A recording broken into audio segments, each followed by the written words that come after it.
I'm David Wilcock, and this is Wisdom Teachings. Is there a hidden secret to life that involves the use of energy much more than we ever thought?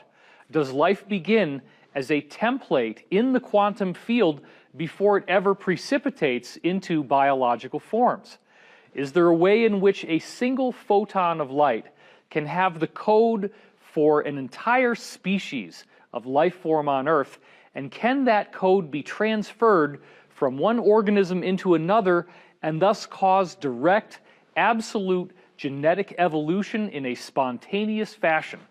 Might we see this in the case of laser light between frog eggs and salamander eggs, and with microwave frequencies in the case of chicken eggs being transformed into a duck-chicken hybrid? These are the exciting questions we're going to answer in this week's episode.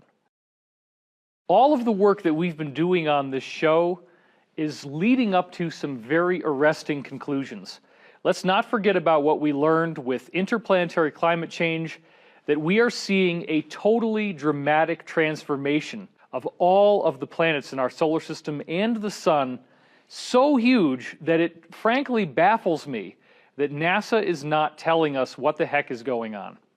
No matter how you look at this, we can see there is a dramatic increase in the overall energy in our solar system, and we know that we're actually moving into a higher energetic region in our galaxy where there is a higher temperature, a much higher magnetic field, and this does apparently have an effect on our evolutionary process. These ancient prophecies, these ancient religious teachings about ascension, about species transformation, are not really ancient at all. They're actually from the future. They're from people far more evolved than we are, who can go to any point in our timeline that they want to and give us information, which is actually far more advanced than we give it credit for. So all of this time we say, oh, it's an ancient prophecy, yeah, it's a myth, it's a legend, it's whatever.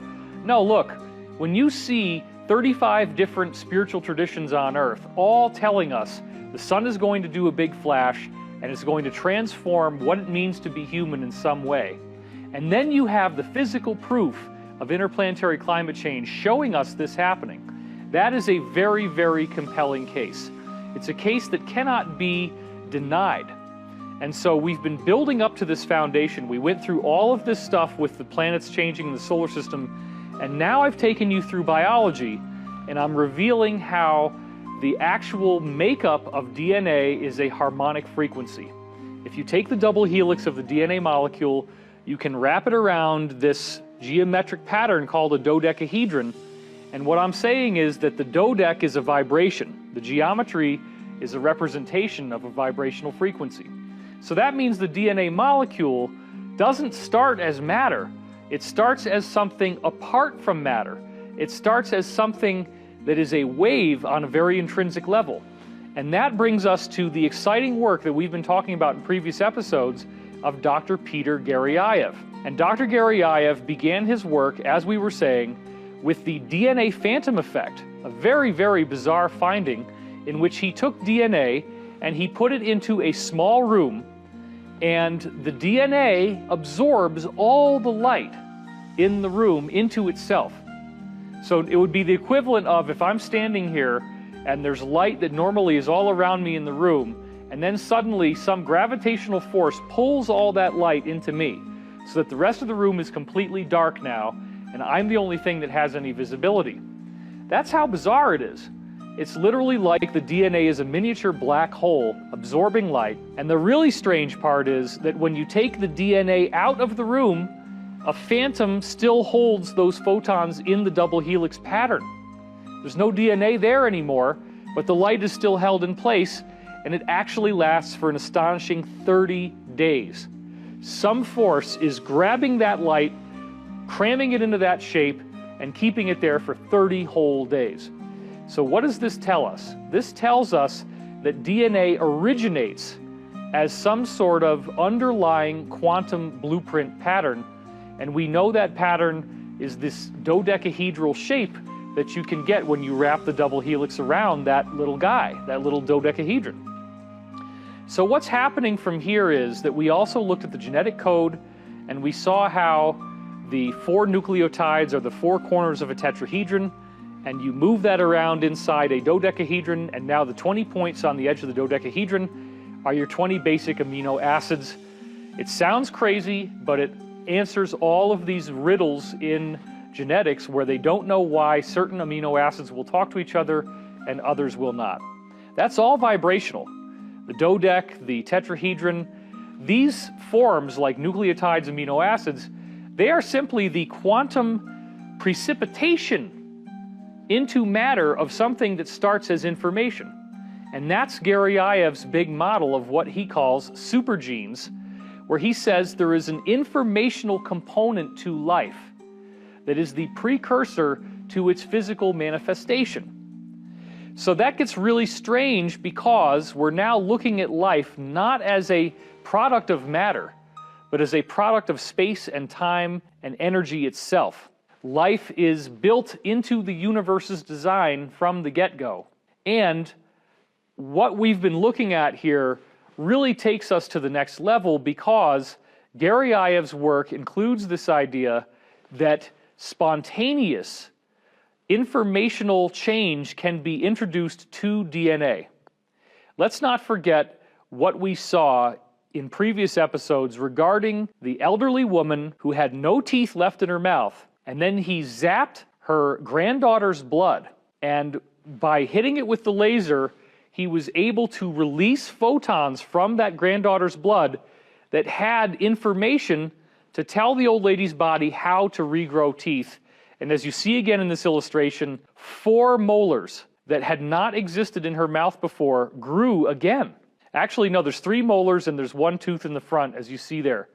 So this is really amazing. Now, what that tells us is that our DNA degrades over time, which we know, that's what actually is causing aging. But there may be a way to reverse that process. There may be a way to dramatically enhance our lifespan. And remember, the late William Tompkins was telling us that in the future we will have these pills we can take that will extend our lifespan to 2,000 years or more. And that is the result of this same type of vibrational science. The idea that the DNA, we're thinking of it as a hard physical thing. We're not thinking of it as a template of information. We're not thinking of it as a wave. And that you can get the pure wave, a nice compressed distilled version of that in photons, beam them into your body and transform your health. And this was revealed to us in a very compelling way by the rat pancreas study that we saw in the last episode from Gareyev, in which he took a healthy pancreas from a healthy donor rat and then shined a laser beam through it and beamed that light into a rat whose pancreas was gone because it had been destroyed by a toxin he injected in that rat called Alloxan. And that causes diabetes. You have no pancreas, you can't make insulin, your blood sugar skyrockets, and you die. So right at the point where the rats were about to die, after 4 days, where their blood sugar is up to around 34, as you can see in this graph right here, only then, at the point of total mortality, where they're right on the brink of death, did he then start beaming this wave into them. And instead of dying, their blood sugar stays the same for another 5 days, but then, as you can see there, around day 10 of the experiment, 6 days after he begins beaming it in, their blood sugar dramatically plummets, and by day 12, they're all essentially back to normal health. And if you were to check them, you find out that they have regrown their pancreas. This is absolutely stunning, because what it tells us is that we don't need to have organ transplants. You can regrow the organ in your own body by simply telling it what it needs information-wise. You introduce the information that is required to help the body heal itself. And this all gets back to that DNA phantom. This all gets back to the idea that the DNA molecule itself is actually not physical. It starts as a wave pattern, and that wave pattern has information in it. And that information can be stored in photons. So photons become a very cool type of nanotechnology, and since that is the tiniest and most basic aspect of any existence in the universe, it truly is the case that light is intelligent, light is alive, and light is the building block of everything, both matter and biological life. Everything we need to make biological life can be stored in one photon in a curious fractal way. So what does that actually mean for this concept of ascension, this concept of species transformation? Well, this gets into the next area of Gary Ives' research, which I have discussed before. It's absolutely worth repeating now. And that is what happened when he took this science that he calls supergenes, this science of shining a laser beam through, let's say, the healthy rat pancreas, and then you regrow another pancreas in a rat where it's been destroyed.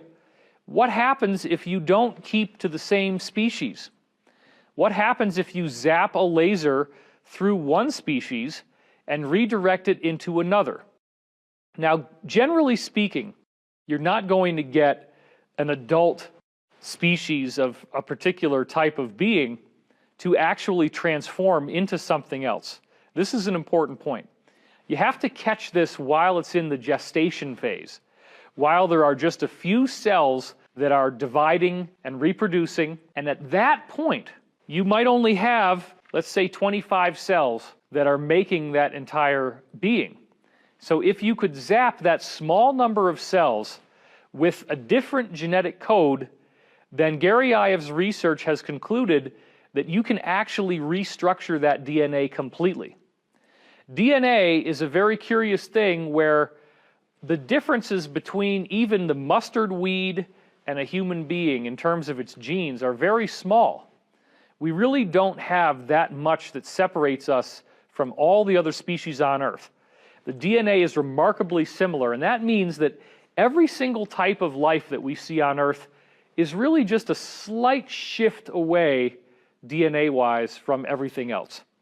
It only requires minor modifications. Now, if we strictly think of DNA as a hard crystal molecule that can't move around, then there would be no reason to think that DNA could ever change or evolve. The best that we've ever done in terms of conventional science to understand human evolution is this idea that DNA must take a random mutation. There has to be something that happens that's unexpected, some problem with the code that then causes a alteration in the way it looks, and most of these are going to be non-beneficial. It's going to lead to mutated life that doesn't work out very well and it dies, and that once in a while something will happen that's actually beneficial. Well, to me, that whole process stinks of a lack of intelligent design, a lack of any type of greater purpose to the universe. It's a materialistic view. It's a view that says that we are an accident, that it's a bunch of random chances and happenstances that led to us being the way we are. But there's all different aspects in the biological field that we see that do not suggest it's random. We have, for example, things like the eye that require irreducible complexity, it's called, in terms of how they're built. The camera lens and the eye, which is the same throughout almost all species on Earth, are almost exactly the same, where you have an iris that opens and closes, you have a focal length, you have a lens, it has to go onto a retina, which has a certain number of cells that will pick up light and sense it. The idea that something that complex could happen by itself, randomly, is ridiculous. And this gets back again to the question of the chicken or the egg, which came first. And the answer is neither one. You're constraining the argument to a false assumption, which is that one has to originate before the other, and there could be nothing before that. This idea of information, this idea of a field that makes chickens, will make the chicken and the egg. That's what came first. So you don't want to get constrained into a yes or no answer there. What we're actually seeing now is that life is fundamentally beginning energetically. And so the DNA molecule doesn't really have to shift that much from one form to another to be able to make various types of species.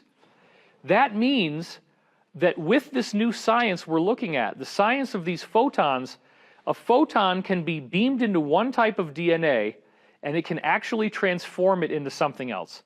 And we saw that with our Nobel laureate, Dr. Luc Montagnier, where he was actually able to get DNA fragments and even entire bacteria and viruses to grow inside cell cultures that did not have that in there before. You can take the existing DNA material in a cell and actually rewrite it with nothing more than energy.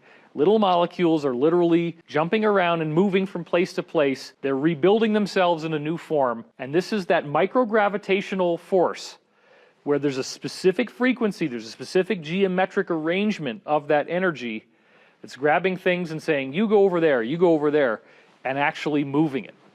So what was so amazing to me was Garyaev's salamander frog experiment. I first heard about this, I believe, back in 2000, and it came from a curious article by Fossar and Bludorf, those two German scientists who went out there in a big way, and their work got spread all over the internet. And I had been looking for something like this for a long time. I'd already been researching this stuff since probably 1993 really heavily. And I was waiting to see some kind of proof that life could spontaneously evolve.